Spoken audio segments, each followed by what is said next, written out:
Welcome, folks. I'll just give you a couple of seconds to get connected to your audio and to set up. We love it that your cameras are on, so please keep them on. We'll get started in just about 2 minutes with the conversation.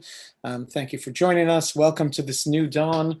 And we're excited to host this very special conversation that I'll officially introduce in just about 2 minutes. So bear with us, get acquainted, see if any of your friends are here. Flip through the pages, and then when we get started, I recommend going to speaker view. I hope you all had a chance. I know it was a small window, but I hope you all, or most of you, had a chance to watch the first episodes. And if not, you'll have access to that all through HBO Max very soon. And of course, we'll try not to spoil too much. For those of you who know the history of the 73 war, I don't think this conversation can spoil much at all. I see some friends out there. Hi, Francois. Nice to see you. Hi, Leah. Good to see you too. I know there are other people. I'm sorry. I can't say hi to everybody. Don't want to be rude. But thank you all for joining us. I was saying to the filmmakers earlier as we were prepping for this that once you start watching these episodes, you can't stop, right? This was pretty much at the edge of your seat from the very beginning.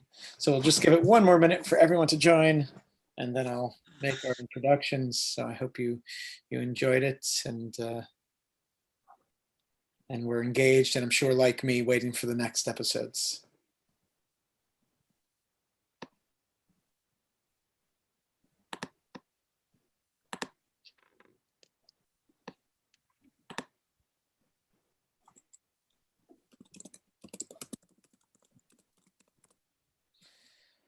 Okay, I think we can begin. Welcome. My name is Isaac Zablocki. I am the Director of Film Programs at the Marlene Meyerson JCC Manhattan. Thank you all so much for joining us for this very special official American premiere, I believe, of Valley of Tears. A huge thank you to HBO Max for bringing this to us, and for the amazing Alex who worked with us through all of this. And we're excited to have here the creators, writers, producers, director of the show. Please welcome. I'll start with I guess I'll mention all the creators in one breath. Ron Leshem. If you've seen Before, he is the man behind the book. Euphoria is also his. Amit Cohen, for those of you who follow False Flag, that's his work. And Yaron Zilberman, who we most recently had here with his latest film, Incitement. And thank you to the three of you for joining us, and thank you for a wonderful show. Super nice. Thank you very much. Just want to mention, Isaac, that on Incitement, I worked with Ron Leshem together. Ron is the writer and producer. So this is our second back-to-back projects. Nice. And Ron, this is your second project with HBO, correct? Am I putting that together correctly?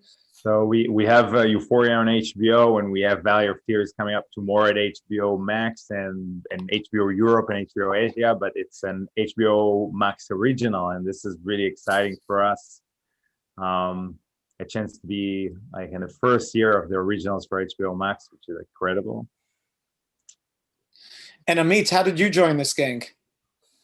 Oh, Ron and I go way back. I think we met 20 something years ago in the army. And we worked together, we good friends. And for the past 10 years, I think, we've been writing shows together. It's a very small country, Israel.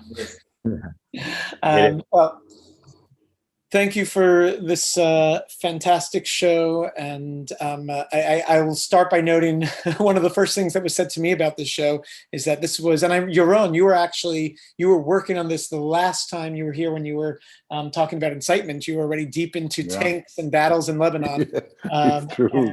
It's true. And you had mentioned it, and I couldn't have imagined, of course, but the production is just like nothing else I have ever seen, and I know it's really Wow.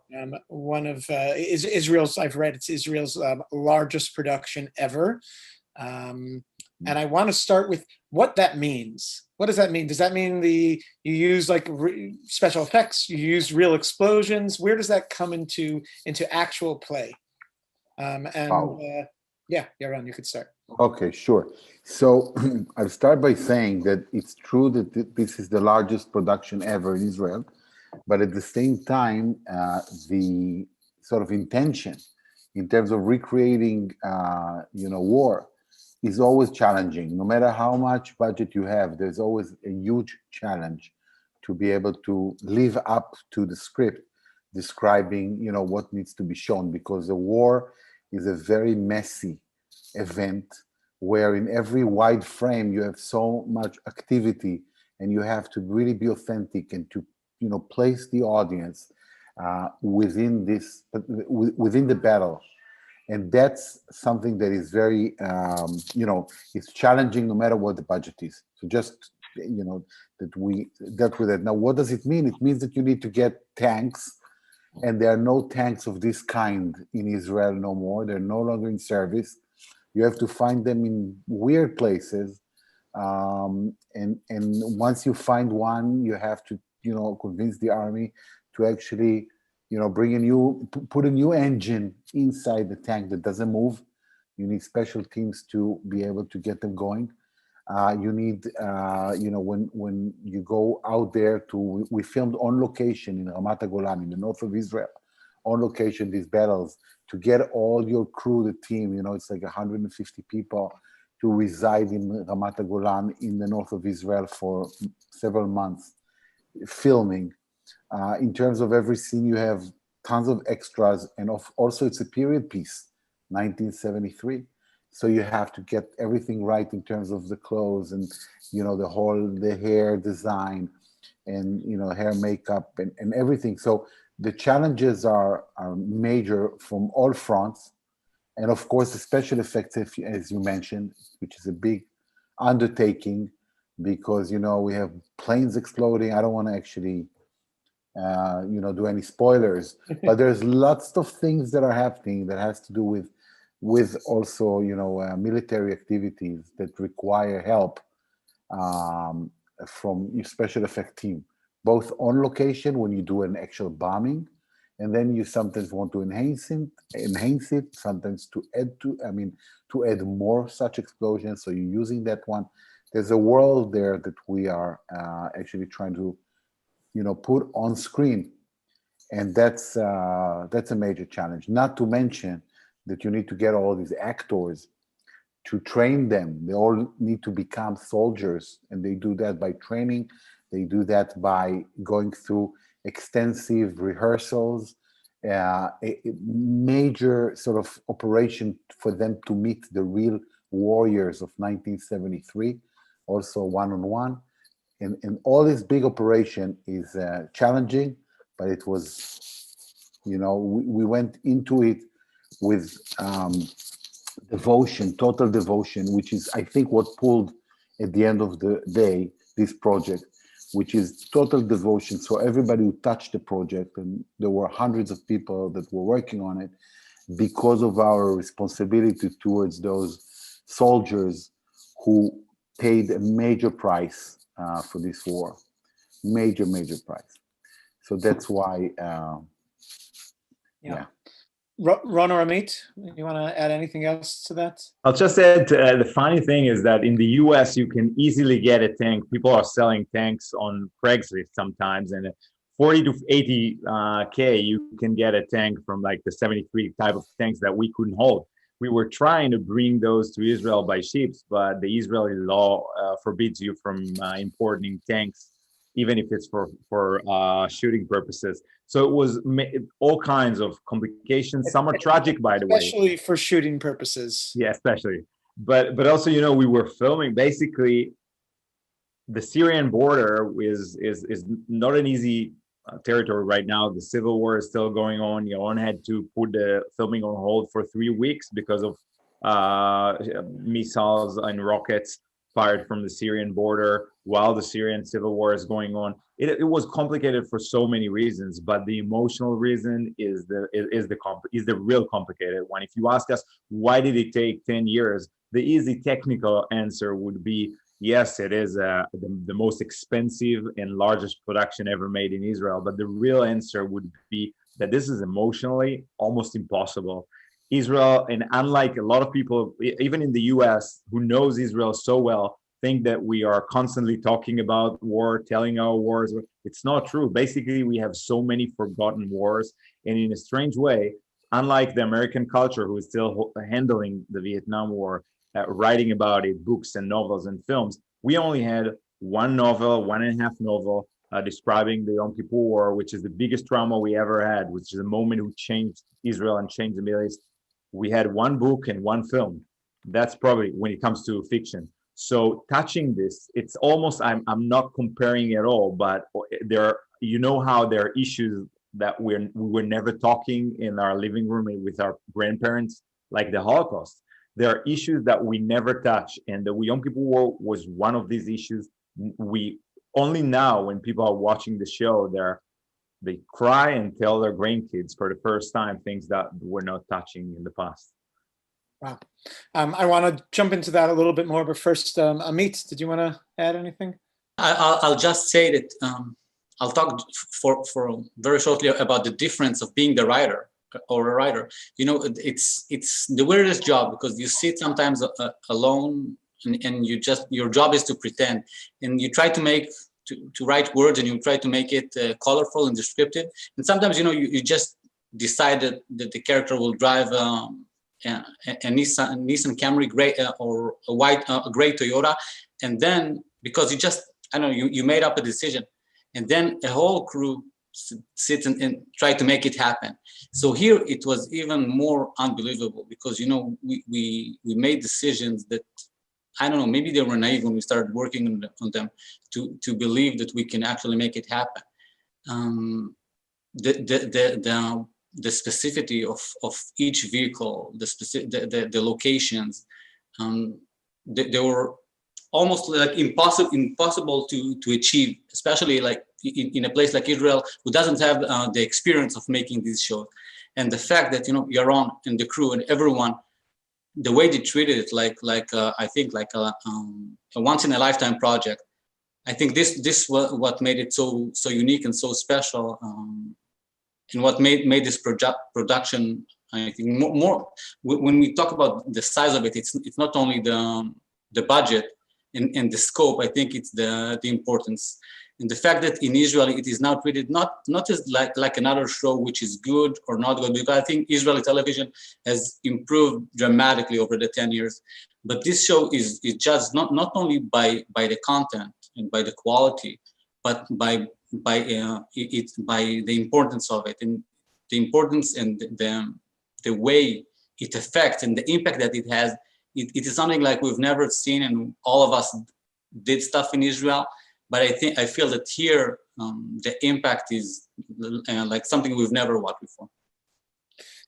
So again, we're going to jump into this question a little bit more later on, but let's go back actually to the beginning, just so the audience is familiar.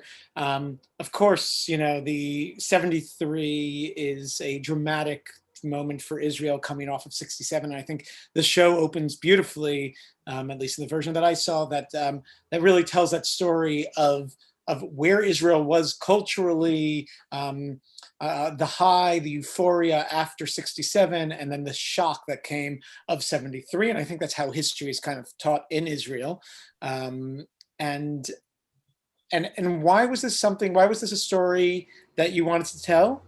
And how did it all start? Let's go back to that part of it all.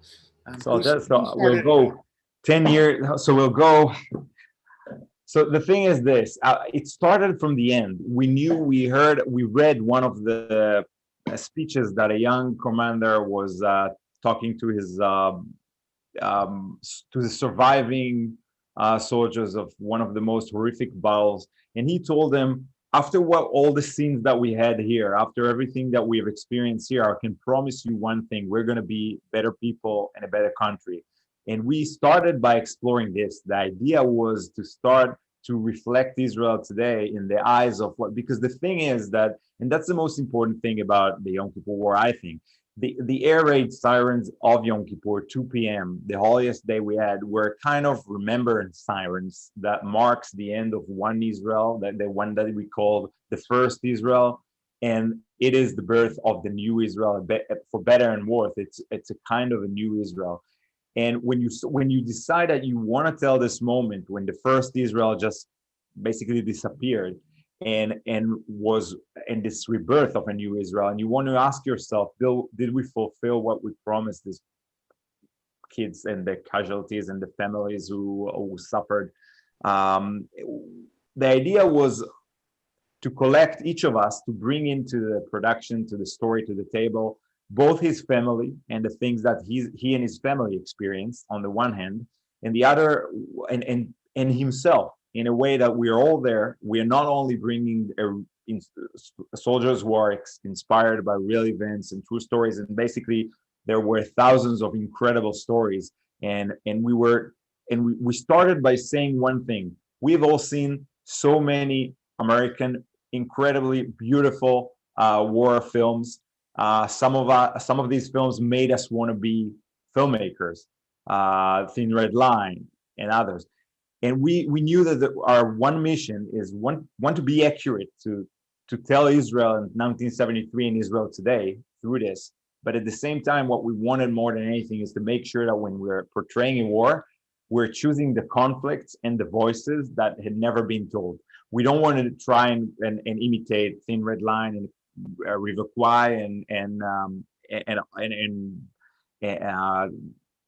all those movies that inspired us. We wanted to create these conflicts you've never seen. And in Israel, it's easy in a way because there are so many things that the IDF has unique voices in it, and it comes with even just the basic fact that you can be an accountant or a lawyer or a farmer or a teacher, and 2 p.m. In Shabbat you hear the sirens, and an hour later you're killing people or being killed in the front lines an hour away from you. So basically the entire experience of being, so I think the worst thing we had to do, the most, it was all very emotionally, it was all very demanding, but the one thing that we had to do is to choose those stories out of thousands of stories, to choose the ones that are telling a lot about today and they're telling a lot about the way Israel has changed, but also touches ourselves. So we are there in each of these characters. So it was a process of 10 years, and each of us, Yaron brought his own family into the story, Amit brought his father into the story, each of us, we brought ourselves. We were in the tapping unit, Amit and myself, we were kind of intelligence officers like Avinoam. So it was all about our trying to live Israel through that moment that changed the Middle East forever. Amit or Yaron, you want to add to that? I think that was a fantastic answer. Excellent. So let me ask them. So, is this based on reality? How real? I know that the feeling definitely is real. I know that if you're making, first of all, a show in Israel where everybody served in the army, and many people, of course, who served in the army in the 70s are still alive, you want it to be realistic, or you're going to hear from each and every one of them. And you know, you can't turn it into Vietnam. You got to turn it into and make sure it's that experience. I'll share personally. When I was watching it, I served in the IDF in a film unit and only got to make movies about tanks. But it threw me back. I was having my own post-traumatic stress disorder just from my experience of making movies in those smelly tanks. So it definitely felt very authentic, and every detail I think made it very rich. So where did the stories come from, and what is the reality behind them? Okay. Do you want me to start? Yeah, with pleasure. So the story, what really I think I found that, I mean, the way it started is that these are stories, it's inspired by true events. So most of the events that we see in the TV series actually happened. Those who did not happen, things that are very close to these events happened. So it really encompasses everything, is really inspired by true events. The characters are they have some of the characteristics, I would say, of the real characters, but most of it is totally invented. And the reason why we did that, I mean, that's how I got the script from Ron and Amit, is that, and I think it was a very smart decision, because if you tell a particular story of a person, let's say it's tank commander, and inside the tank there's another person who is let's say the driver. Meeting all these people, I realized that they have different stories from the same event, usually very different. There's an argument between them about who acted right and who did not act right, and who was brave and who was less. And there's so many nuances of things that people carry for 47 years now. So they've been carrying that story. And the more precise you become about this particular individual, the more you hurt many of them individually. And that was something totally unacceptable. We could not, I mean, because we're doing it for these memories, for these soldiers, not only for that, of course, for many other reasons, but that's like a key of the project. It's to be able to tell the stories of all these soldiers who were shell-shocked in one way or the other, were, you know, post-traumatic in different ways, of course, from the most severe to less severe, but they all had to deal with trauma. We do not want to add another trauma to that. So you cannot say the particular person, but there are events that they do, which that person did. And that was very important for us. And when we approached the soldiers and we spoke to them, all those, you know, soldiers who fought in the war, we told them, this is not you. There are elements, yeah, that you will recognize yourself, no question about that, but it is not you. And that was the approach. And again, I think it was a very smart approach, and I don't think any other approach would have worked in this case. Or what you see in the first episode, for example, you have the Hermon post, where the Syrians around, Syrian commando arrives with on choppers, on helicopters. That's a real story. It happened exactly. That was actually the first signal of the beginning of the war on the Syrian side, that these helicopters arriving to maybe the most secured post for Israel, you know, watching Syria, and you know, in terms of also accumulating intelligence, so on and so forth. So that's the that was the approach. But you know, I agree that it's very confusing, I think, for Israeli audience to watch something like that, because many Israelis, just like you said, served in the army. They know the real fact, and they treat it, some of them, not all of them, to be I'm happy to say, as a docudrama. And you know, when you watch Catch-22, you don't ask yourself whether your Zarian was a real person, and did it happen exactly like it happened. When you watch Good Morning Vietnam or Saving Private Ryan, you can accept that perhaps it was inspired by true events, but you know that you watch drama. For Israelis, it is very, very confusing. Perhaps because they're not used to it, and just like you said, everyone is served and was a general. The decision to do it, I think, you know, in Israel, Ron mentioned that the war wasn't treated on the dramatic side, but every year on the Yom Kippur, there are documentaries, and there are the newspapers have like special editions to deal with it over and over and over and over. And still, the impact of the show, because of the dramatization of it, is something completely different. And we see and we read and we hear, or personally or through social medias and from friends, about people who were traumatized, who has PTSD, and they say only now by watching the show we will allow ourselves to go and get treatment, or only now by watching it as a drama. For the first time, I asked my father or my grandfather what happened, and now I understand. So it was confusing. It's still confusing, but I think it has the value of it is very important. And I just say that I'll give you an example. So we have Avinoam, of course, and Avinoam is a kind of a really unique voice and character. But the Israelis are now arguing who is Avinoam, because there are so many families who say, "Oh, my Avinoam is my son, Avinoam is myself, Avinoam is my father."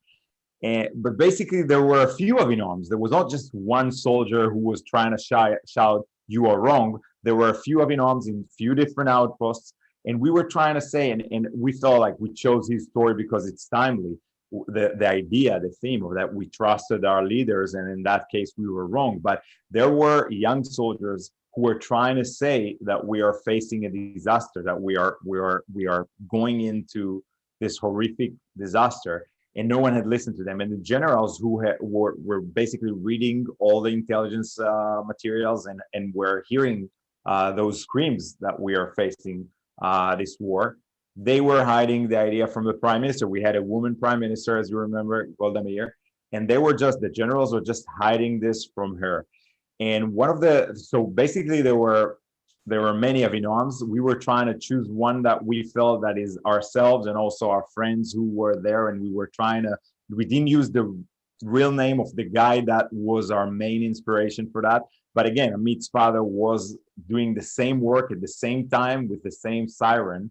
And he was trying to say, you are wrong. And one of the interesting things that when we started our military service, there were two out of the conclusion, learning from what happened in the war. The intelligence units were teaching us the first thing that we had been taught is to say you are wrong, to go to your commander and tell him you are wrong.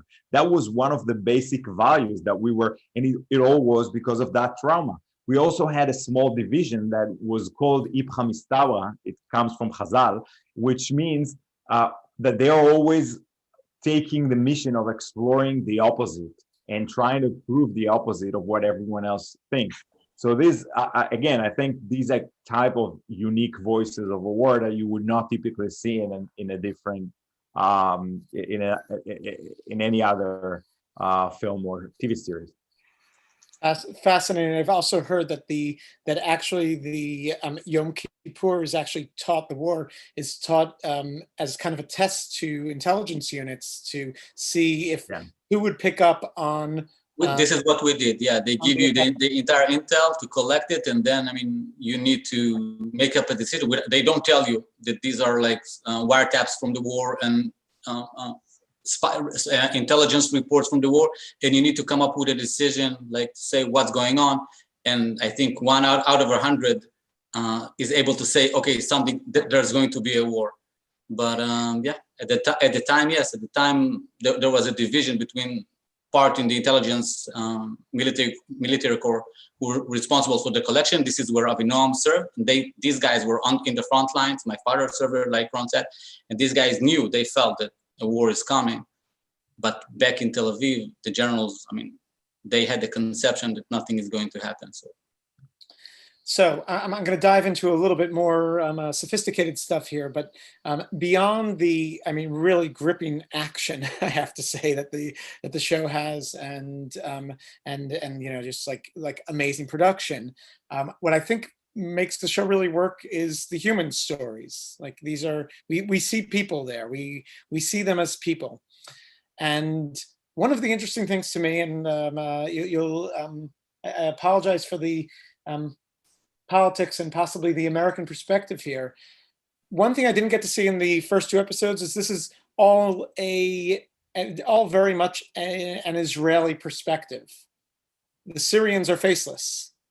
The Israelis all are developed characters, diverse characters from different places. I was wondering if that was something you ever considered. You're telling an Israeli story, you have every right to. But I'm wondering if that's something that you ever considered exploring. And also, just in general, for each character, how the human side, which I think is what's really relatable beyond Israel's borders, how you try to make these characters relatable. Wow. Who's going to take this one? Yeah. So I would say the heart of the story, the heart of the storytelling is, as you mentioned, to tell it through what we call in Israel, the simple soldiers, but it has nothing to do. The simple has nothing to do with the who that person is, but it just means low rank. So we're going with the low rank soldiers and tell their story. And that's already brings the whole approach, looking at it as, a human being. That was the focus of the whole thing. That's what interests me, and how I responded very strongly to the script and to the approach. I was into, meeting the people and telling the stories of these people with all the hardships. I believe that every soldier in a war is going through a horrible experience, a very traumatic experience, and they need to respond to that experience. Usually you have to be at your best because that's how you survive. That's how you manage to help your friends in combat. But the reality of things are very, very different than the concept, that sort of image of the hero. And that's what I find to be extremely interesting, that all this humanistic, being feeble and being afraid and being confused and trying to cooperate and collaborate, but it's very hard under such circumstances. It was, for me personally, it was very important to show it and to show it fully. Really explore that aspect. You can call it the aspect of trauma, about being traumatized in a very sharp event. It's like starts in a moment, and then you're being traumatized, thrown into an environment which you could not have ever imagined, even if you're trained, even if you tried. It means nothing when the event happens, because it happens in a totally different way than what you expected. Totally different way. And so that was what really made me curious about it. So it's the individual and the group. It's about the individual and solidarity. It's how you cope with trauma, but how you manage to cope with trauma as a group, helping each other, getting each other out of the trauma, or not out of the trauma, but being able to function, fully function under trauma. So for me, psychology and human behavior was not just the focus, but also I would say, how they say that in physics, I studied physics, and in physics, if you want to know what the particle is made of, like what is characteristic, what is it, you throw it with high energy, usually in this like CERN kind of magnet processing situations, and you throw two particles and they bump into each other, and you just watch what happens after the explosion, and then you realize the smallest particles and what these elements are made of fundamentally. It's the same here. When you take a person and you throw him into war, the conflict is so strong that it really imitates that collision, and out of that you see what people are made of, really made of, with everything, as I said, being afraid, being weak, or the opposite, being strong, giving your life to your friend. All the gamut of emotions and behavior are just out there. And I find that to be fascinating. And with that approach, I approach the directing. And I think it takes the viewer beyond the headlines. I mean, otherwise, it's mostly what we get is actually a very shallow approach, and that really takes us in to the deeper levels. Exactly. Amit, Yaron, do you want to? So, when we started working on it, it was before the age of international television. It was only American shows were sold internationally, and every country created shows for itself. So we never imagined, when we started working on it, we knew we wanted to do a show for Israeli society, and we wanted to talk about the war, but with retrospective of 40 or 50 years later, and put a mirror in front of Israelis. This was the focus. And once we felt completely comfortable with the research, once we knew that we know like every outpost and every what the battlefront, we knew it by heart. This is what we sat and we decided. We started choosing the characters, because at the end it's about the characters and their emotional journey. And through the backdrop of the war, we talk about friendship, how a friendship is bonded. The friendship is a theme in the show. The friendship between the three guys from Jerusalem, the Black Panthers, and the friendship that will be formed between Avinoam and Yoav, two complete opposites, but all of them are they're symbols for something in the contemporary Israeli society. I think that at the end, the fact that HBO Max finally decided to buy it or to screen it or to show it to American audience and international audience is not because of the war. It's because of because of the universe, because we chose universal conflict and universal stories that are told through the prism of the war. So it. In a sense, it's not that we chose to hide something or put a focus on it. It was meant to talk about, to open a window or a prism to Israeli society. But by the way, also, I think that we, as journalists, as writers, as creators, as directors, we are always constantly telling the other side. We're not hiding this. We have done projects that are showing the way we treat our neighbors and the way we, in our scenes towards our neighbors and everything. Here, the idea for me was a national reckoning. And sometimes for the national reckoning, the issue is not understanding the other side. To be honest, yeah, the one thing that occupies us as writers is always the ideas of compassion and empathy and how we convince our audience to develop a deeper empathy and compassion.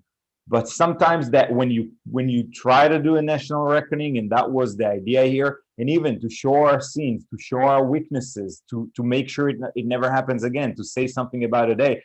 It's not always that you have to see. We all produce shows that show the other side. This is not something that, I mean, we can criticize, by the way, a lot of the things that is happening in Israel. But one thing is for sure, we are creating films and drama and television that is always trying to explain the other side. Here, the scenes, sometimes when you tell the scenes, you have to look really deep inside, as Amit said, put a mirror up in the audience face, your face, and do that. And I think the amazing thing with the reason we achieved it is, it wasn't the fact, I think, Yaron would agree that the fact that this show broke all rating records for this public broadcaster, for the Israeli public broadcaster, when it comes to drama, that was less important for us, just the ratings or the fact that they were watching 1 million views in 2 days on VOD, which in Israel is a lot. Israel is smaller than New Jersey. I mean, but that was less important to us than the fact that the show has the life of its own, with tens of thousands of people writing every night their stories, their family stories, and trying to digest and ask questions, sometimes tough questions about themselves, about the country. And the fact that this is, and also the fact that 12-year-olds to 30-year-olds are using this to ask questions about Israel and the Israeli story. So we wanted to create great television and really powerful stories. At the same time, we created a kind of a national event that is much beyond just a regular television show. That also, I think, brings in a little bit. Of course, everybody's curious about the responses in Israel, and I think that gave us a little bit of a sense of that. But I'm sure there's a lot more. I'm going to take this opportunity also to plug our own program as far as our Other Israel Film Festival, which is up online now at otherisrael.org and runs December 3rd till the 10th, and has a great lineup of Israeli films showing other perspectives, dealing with a lot of the questions that even relate sometimes to this series. Of course, HBO Max will start airing this when? Tomorrow? Tuesday? End of this week. Thursday. Thursday, yeah. I'm going to ask one more question, and then I'm going to open it to questions from the audience. Folks, if you have questions, I know we have already some in the chat box, but if you would like to ask a question, put it in the chat box, and then we'll open your mic if we're able to get to it. But you mentioned just the Black Panthers, and I'm wondering why you chose to give that focus on the Black Panthers then specifically. Yeah, who wants to jump into that one? Yaron, you want to start? No, I'll let you start with the Black Panthers. Then I mean, it's you were a Black Panther as yeah. I was a Black Panther, so I'd like to hear first our motivation. It's the idea. It was supposed to, the elections that year, 1973 in Israel, was supposed to be for the first time on social justice and healthcare and education, and the most fascinating group for us on social justice was the Black Panthers. It was a kind of the Jews who came from Arab countries, but were on the left side of the political map. And they created an agenda that year that the war just broke and ceased. I mean, the election moment after the war got back to being on war and peace issues, and it was a tragedy at the time. But at the same time, these are the voices that when we talk about the birth of a new Israel, where the Ashkenazi Jews who were practically running the country until that point, until 1973, who were the elite, who were kind of the entire balance has changed, and a new Israel was born, and it was a kind of, we were trying to bring the voices of those who are going to become, and this tension is still with us today. It's still like, it's unbelievable, but in 2020 we are still constantly in Israel dealing with this tension and discrimination and all these issues. In many ways, it reflects things that are going on in the U.S. So when we are hearing American audience who is reacting to this, they find a lot of inspiration in these themes in the show, I think. But thank you. Anyone want to add to that? We're going to take some questions from the audience. We have a lot of eager questions. Our first question is going to come from Joel. Joel, you're on the air. Hi. I watched the film that was posted just earlier today, and I wanted to ask, were you, how, if at all, were you influenced by Amos Gitai's film Kippur that came out in around 2000? Wow. Okay. Yaron. I can answer from my point of view. I mean, I saw the movie. I watched the movie when it came out, and then as part of the research for this one, I checked it out again. Everything you see, everything you watch, especially something that has some quality director like Amos Gitai influences you, but the influence is not direct, meaning it's not something I can trace and say, I like the opening or I like the approach in general and I use the same approach. That's not the kind of influence. The movie is very different than ours, as we know. It's a personal journey of Amos Gitai's experience in the Yom Kippur War, and he tells his own experience, and so it's a very sort of looking inside in that way. And the general approach to filming war is abstract. So you're not really reenacting, real battles, but it's quite abstract.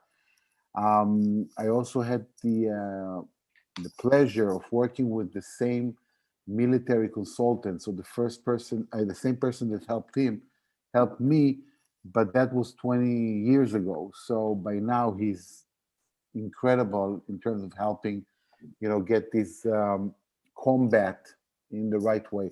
I think our approach is very, very different.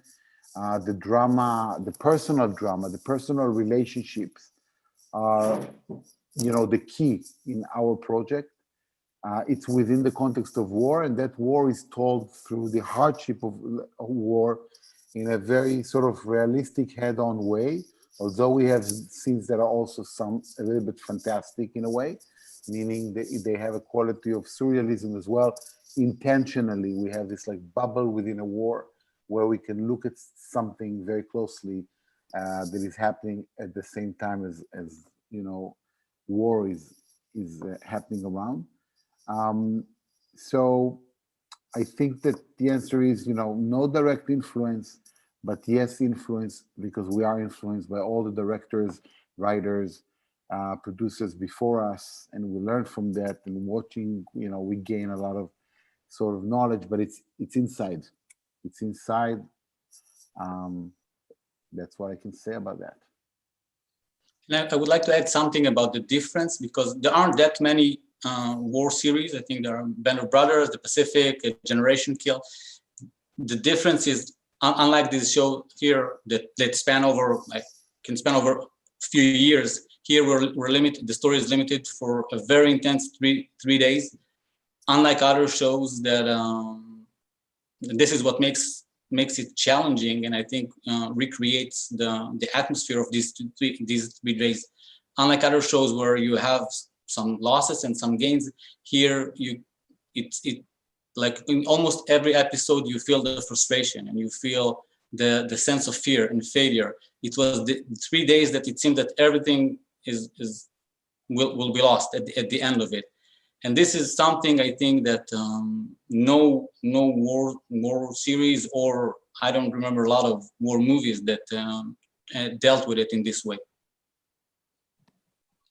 Ron, I also connect this a little bit to Beaufort, of course. I think that they're nice and there's a connection there, both visually and intensity. Was that did those two projects connect most for you? So I think before Joseph Cedar film that was based on my novel, and I was fortunate enough to be there with him, learning from him while writing together the script. It's an outpost. It's when you come to the claustrophobia of it, it is a story about a group of young soldiers in a kind of a Lord of the Flies in an outpost that has its own language and rules and laws and everything, and they're kind of disoriented from the universe, spending a winter deep in Lebanon on the top of the mountain. It's a very different story and production. It also touched a lot of the social themes of the Israeli society, and it was a school for me. I mean, learning from Joseph. But I think the most incredible thing for us as writers for television and for films, the thing is that the way we love it so much, when we create and we have an idea, we start a first draft and we hand it to a director who brings so much inspiration into the writing, into the directing, into everything, and he brings his own interpretation to the story. So if you compare my novel Beaufort to Joseph Cedar's film, it reflects different. I mean, the themes that were occupying him were completely different than those who were occupying myself. Here, working with Yaron, the collaboration, when writing it with Yaron, brought again so many different voices and interpretations to the stories. So it turned out something that is bigger than myself and Amit. It was, and then when you get to the point where 150 people are working in this story, and each of these people bring his own personal stories, family memories, small photos of his father in the war, everything is somehow being grasped into the story, and it is something that is really unique and different than my solitude process of writing a novel. And I just got addicted to the collaboration with the director that brings his own inspiration and agendas even. So you continue. I'm sorry, I was muted. That was beautiful. We have a question now from Eva. Can we unmute Eva? Eva, you're on the air. Yes, hi. I have two questions. First question, how does Israeli society feel now, knowing that Golda Meir and Moshe Dayan knew about the impending attack? And question number two, regarding the Black Panthers of Israel, how is the situation for Sephardi Israel today? All right, I can try to tackle that first. In terms of Golda Meir and Moshe Dayan, this has been already dealt with right after the war. There was a national inquiry. Golda Meir, resigned, basically, and Moshe Dayan did not resign, but in the government that actually Yitzhak Rabin initiated right after, he did not include Moshe Dayan in that government, which is as if, you know, he was forced to leave. Already, I know today from research that people treat, like Moshe Dayan, when he came to speak to soldiers right after the war, they took away their guns because they were afraid that somebody might lose his mind and actually shoot him. In the place where he grew up in, was a legend called Nahalal. He wasn't able to, after the war, to get into that place and feel safe because people were so angry at him for, you know, not taking the war seriously, or, you know, there might be all sort of hidden agendas, and it's a very, very long conversation, and historians are dealing with that forever. But there is no question about the fact that if they would have acted properly in these circumstances as a preparation for war, using all the knowledge that was available back then, and were knocking on their doors, and if they would have reacted to that, the casualties were nowhere near that, you know, nothing near it. It could have been like 10% of the casualties. That level, if we were like really, you know, prepared, ready, and act properly. So people are very, very angry. I think this show shows why that anger and accusations are have, you know, a real reason, logic behind them, behind the anger. And I think when you see the soldiers left behind, and that's the kind of feeling that we all got, and I think we get by watching the show, is that you see they are being abandoned. They're alone. They're left alone in this wilderness of war, with no, you know, forces really backing them up, because there are no forces. It took, you know, 48 hours for the reserves to arrive, even more than that. That just was the beginning, until, you know, Israel managed to get the full power of the Israeli army and be able to stop in the north, to stop the Assyrian attack inside, you know, the borders of then Israel. And one can argue about what these borders are, but you know, that was the beginning. About 3.5 days later, the IDF stopped the Syrians and started the counterattack going towards Damascus. So that's for your question. It will always linger, you know, the Yom Kippur, how you say Mechdal, I forgot that word in English. Messed up? Fiasco, maybe. Fiasco. Yeah, fiasco, but it's not really that. Anyway, it will always be, their names will always be associated with the Yom Kippur tragedy. Let's call it tragedy, it's the best here. But that tragedy is linked to them, which had to do also with euphoria. They were totally euphoric about the situation. 6-Day War, as we know, that happened in 1967, it was such a major victory. In 6 days, the Egyptian army was practically defeated. It was, and also the Syria, etc. And so now, with that euphoria, feeling that nobody will ever dare to attack Israel because of the consequences. The consequences will be so devastating. And suddenly, because of that, you know, that conception that they will never do that, you know, that surprise attack happened. So they're rightfully blamed for that. In terms of the second part of the question, I would say my thing, and then I'd love to hear Ron and Amit as well. It's about the Black Panthers. I think that the Black Panther movement actually succeeded. And that's the beauty of this, you know, movement that we're fighting for social justice.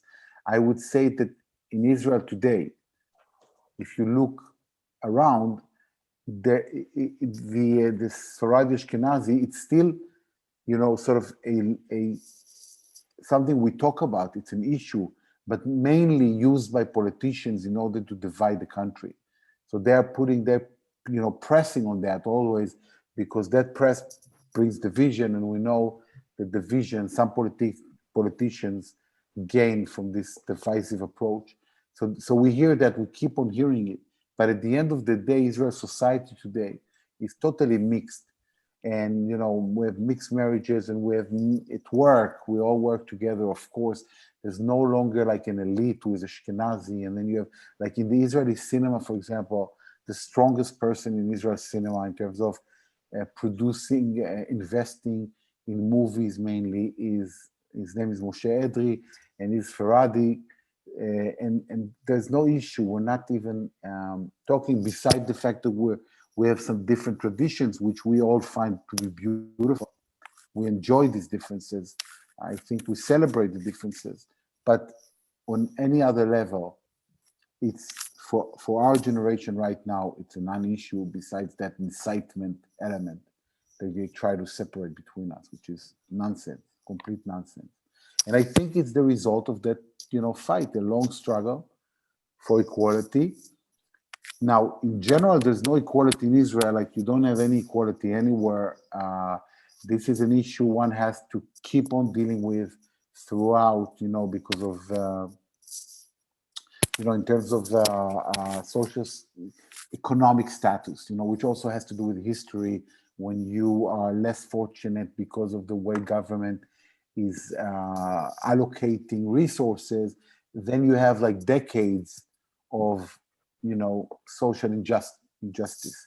It takes time to change, but we do see that change majorly in government as well, and everywhere.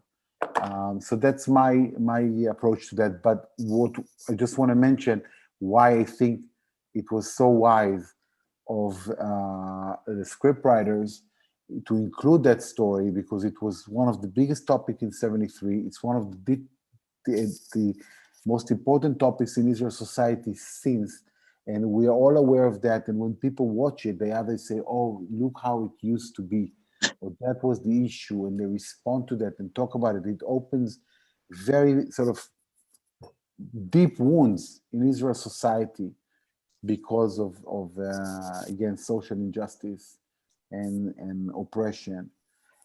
So I find that to be, I see it now around me, that conversation opens, and it's just incredible to see it, to see the dialogue, to see people opening up about it, to say how they felt about it. I'm hearing things that I'm amazed. I can't allow spoilers, but yesterday Israel showed the 5th episode.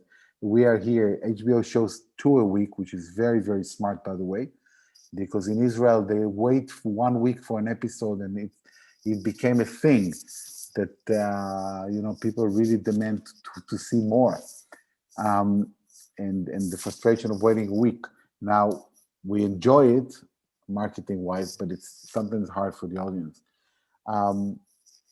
So anyways, that's what I want to say. Ron or Amit. I'll just say a word. I mean, I agree with everything. But I sometimes feel that even more than ever, there is a deep gash widening within the Israeli society, and we are sometimes. I honestly feel that we're 12 tribes, and Yaron is right that the incitement that this is a fuel, the anger, the rage that the Sephardic Jews. A lot of them still suffer from those decades of inequality, is always a political fuel. But since we are right now, we are divided on political, on religious, on so many, between conservatives and liberal kind of, and the populism and fake news and everything here that has already been touring the Israeli society and is fueling hatred and incitement and everything that comes with it. The idea of the 12 tribes, and they always find another group to either, I don't want to use the word hate because it's too strong, but with the energies, the bad energies that are always there in any political discussion in Israel has to do a lot with the racial background of Jews who came from different countries. Either when you look at us as 12 tribes, or you look at us as secular and religion, or left and right and everything together. It's bothering, it's worrying, it's disturbing. We are all of us as creators are fearful, and in Israel, everything is more vulnerable than in the U.S. I mean, you always, when you're in Israel, you always feel that the entire society is on your shoulders, and if you, for one single second, you won't be strong enough to hold this society on your shoulder, everything will collapse. It's so vulnerable. And the one thing that we're suffering from more than anything from the outside is the division within the Israeli society, and the way it creates us and our political discussion lacking compassion and empathy and everything we've talked about. Amit, do you want to add? No, I think they covered it. Thanks. Stay away from it. Don't touch it.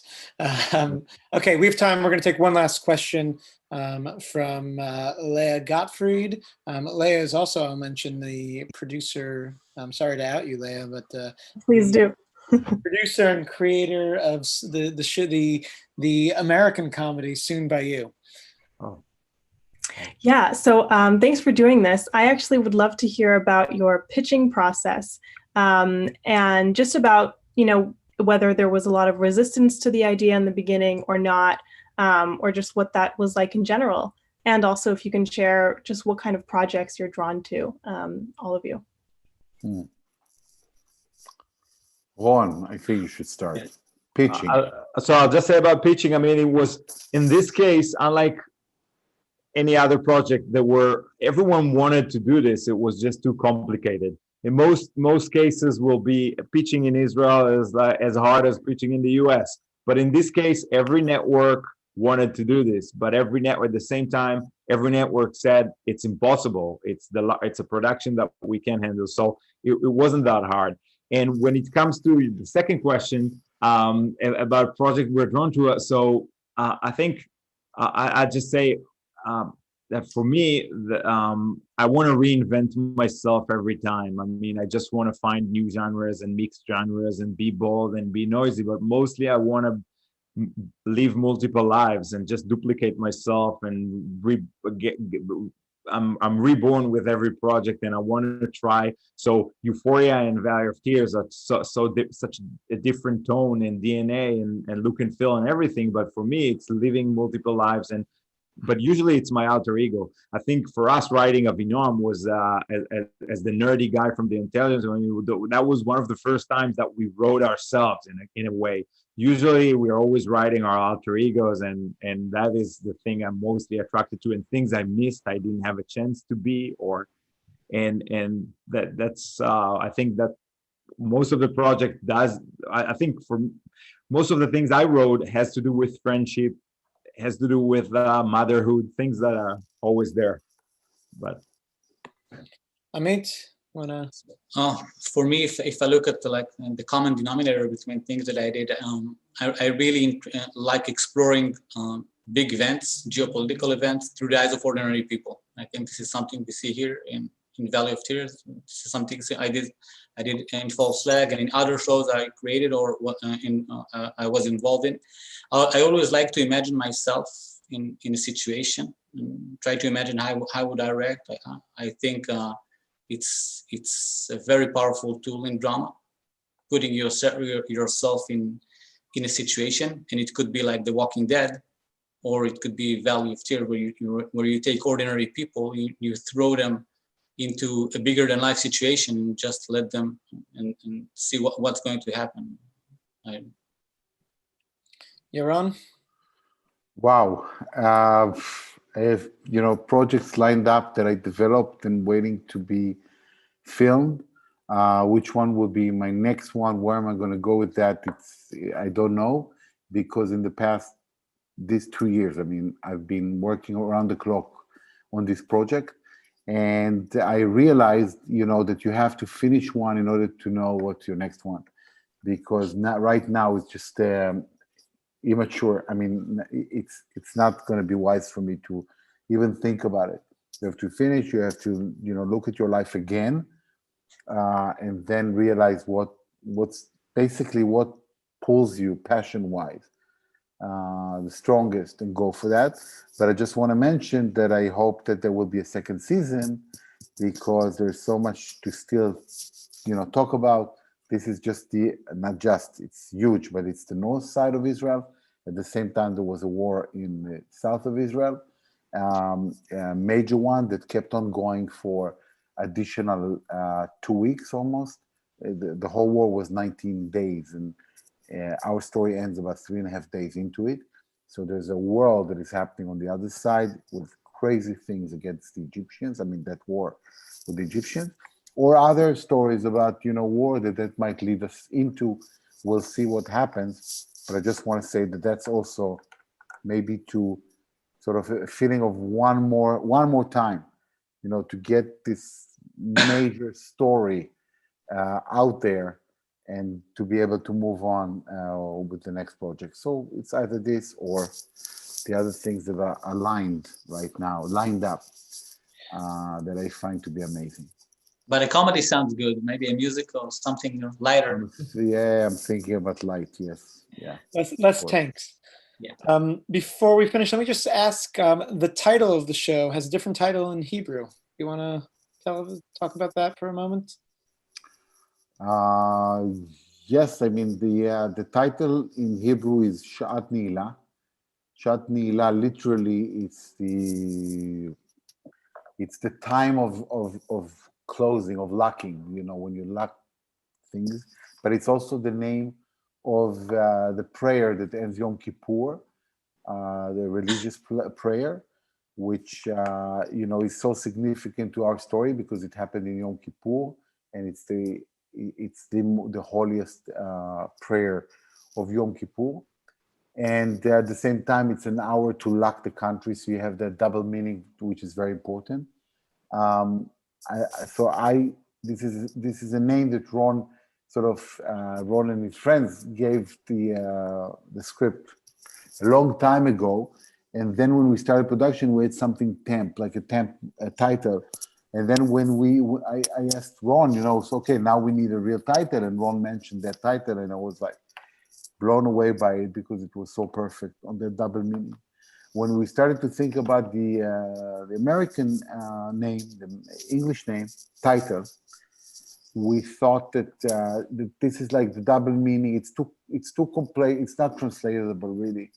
And Valley of Tears is the name of the last battle, big battle of the North, in the North, called Valley of Tears. It was named Valley of Tears because it happened in a valley, a vast valley from Israel to Syria. It's sort of almost like a shared border with a big valley. And they tried to, eventually the Syrians placed a lot of their effort in terms of tanks and artillery and army power into that valley, where the IDF managed to stop the Syrians. So it's a famous battle, and we went with that because in English, Valley of Tears is really beautiful. The tears, I associate tears with war. I associate Yom Kippur War with tears, and it's biblical. The Valley of Tears, of course, is a biblical term, which I find to be profound. So we have both worlds with both titles. Maybe Ron and Amit want to elaborate. Ron, Amit? I'll just say that the battle that Yaron mentioned was the biggest tank battle since World War II, and it happened between Israel and Syria, not between the American army and Nazi Germany. Like in the Middle East, you had the biggest tank battle since World War II. Wow.